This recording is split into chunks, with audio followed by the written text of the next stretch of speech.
மனிதானே மகத்தானவன், மனிதானே மகத்தானவன், மனிதானே மகத்தானவன். தமிழகத்துல இன்னைக்கு பரபரப்பா பேசப்படுறது பெண்களுக்கு பாதுகாப்பு இல்லைன்ற மாதிரி சூழ்நிலை தான். அதாவது அண்ணா பல்கலைக்கழகத்துல யார் அந்த சாருங்கிறத கண்டுபிடிக்கவே இல்லை.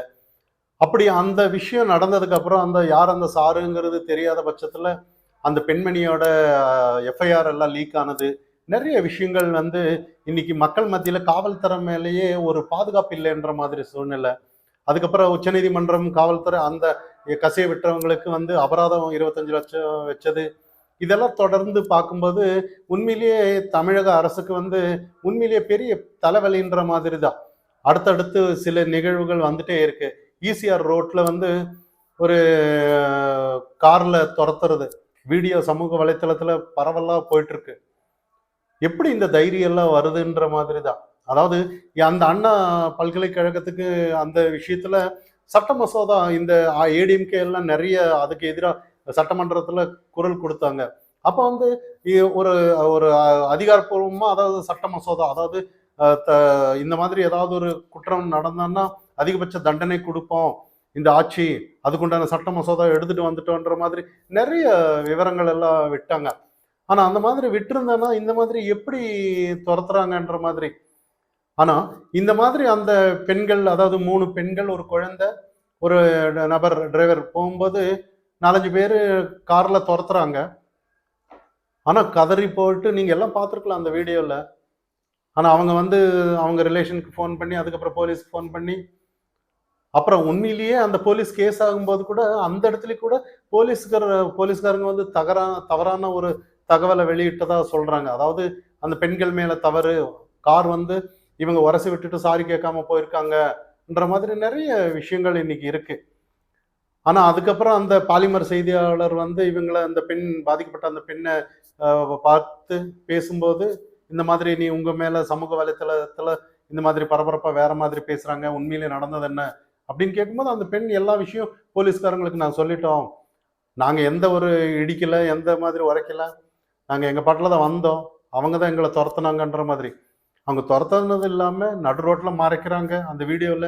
வீட்டு வரைக்கும் போய் முக்கியமா இன்னொரு விஷயம் என்னன்னா அந்த கார்ல அவங்க வந்த வண்டியில திமுக கொடி இருக்கு.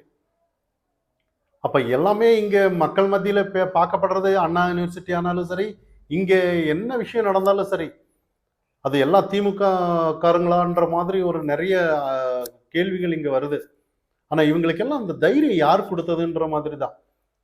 இப்போ அதே சில எடப்பாடி பழனிசாமி அவர்கள் சில தெளிவான ஒரு அறிக்கை கொடுத்திருக்கிறார். அதாவது இந்த பெண்மணியாவது நீங்க நிறைய அந்த யார் பாதிக்கப்பட்டிருக்காங்களோ அவங்கள அவங்க டீட்டெயில்ஸ் எல்லாம் வெளியே விட்டுறாதீங்க அப்படின்னு சொல்லும்போது கூட இந்த காவல்துறை அதுலயும் கூட மெத்தன போக்குல நடந்திருக்காங்க.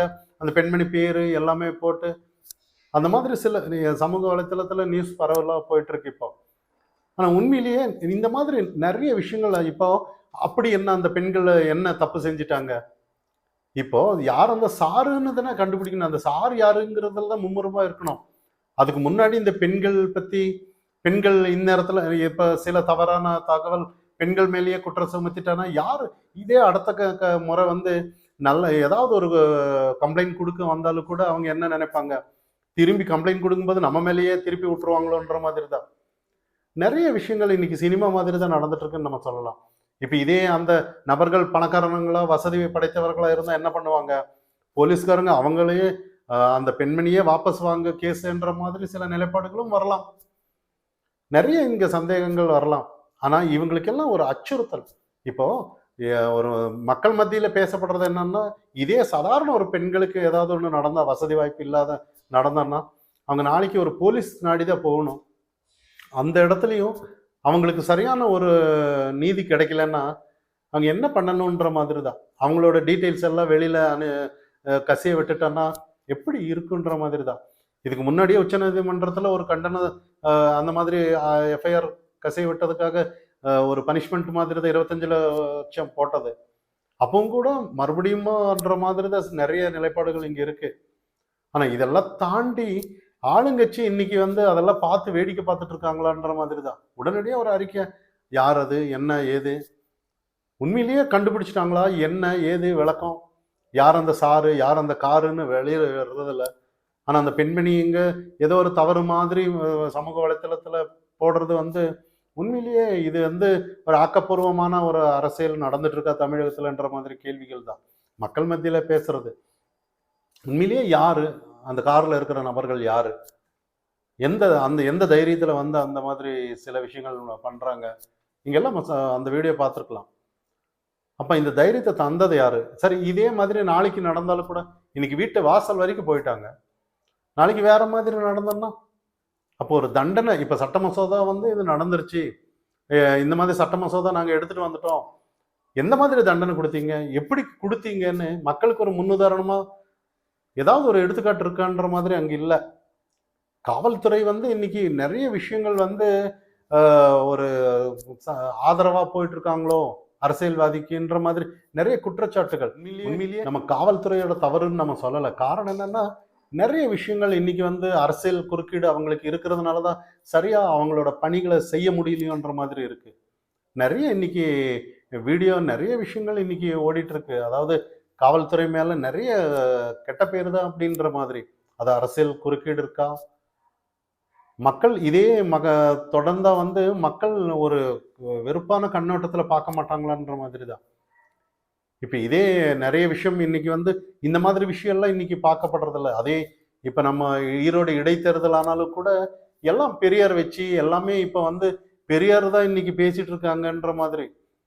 இப்ப ஏதாவது ஒரு உபயோகம் இருக்கான்ற மாதிரி. இப்ப இடைத்தேர்தல் நடந்தாலும் கூட அந்த இடத்துல வந்து ஏதாவது ஒரு ஆக்கப்பூர்வமான அந்த மக்களுக்கு, ஈரோடு மக்களுக்கு என்ன இதுக்கு முன்னாடி இருந்த ஆட்சி என்ன செய்யல, இனிமே யாராவது வரணும்னு நினைச்சாலும் அவங்க என்ன செய்யறோம்னு சொல்லி இந்த மாதிரி அரசியல் தான் அந்த இடத்துல பேசப்படணும்.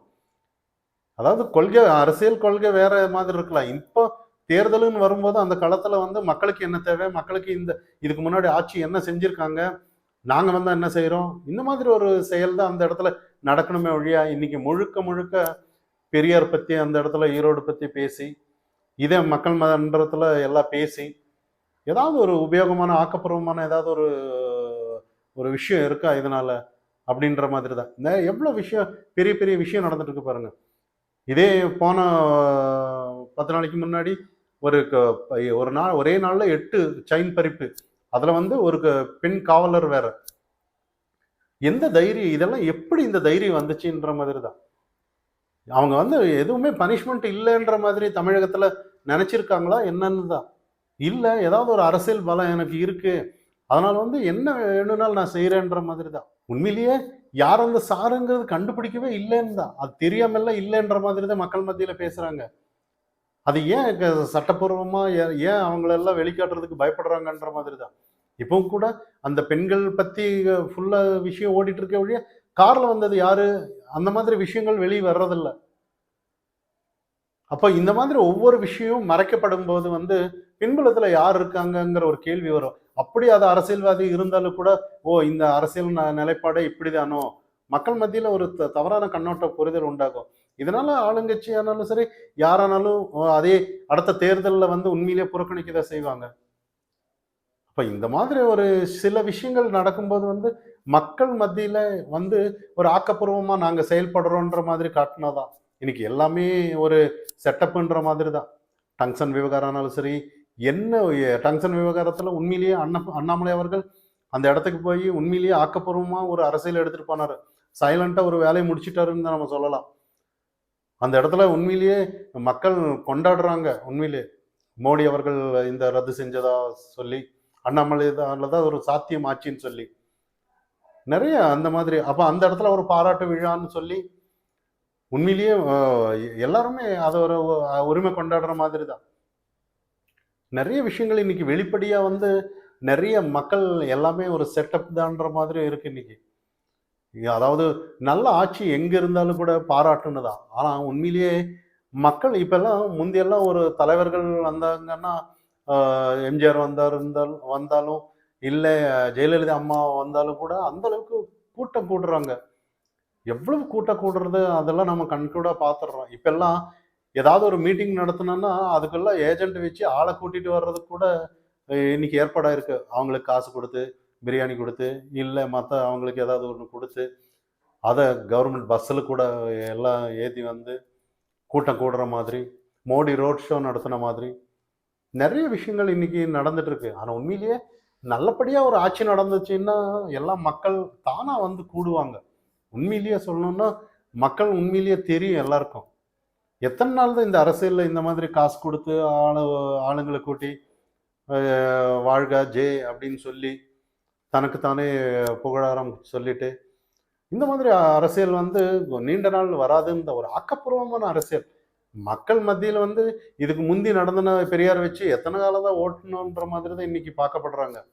எல்லாம் மக்கள் உண்மையிலேயே போர் அடிச்சிட்டு இருக்காங்கன்னு தான் நம்ம சொல்லணும்.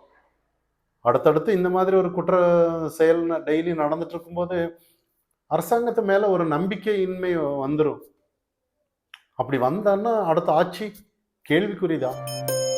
மனிதானி மகத்தானவன், மனிதானி மகத்தானவன், மனிதானி மகத்தானவன்.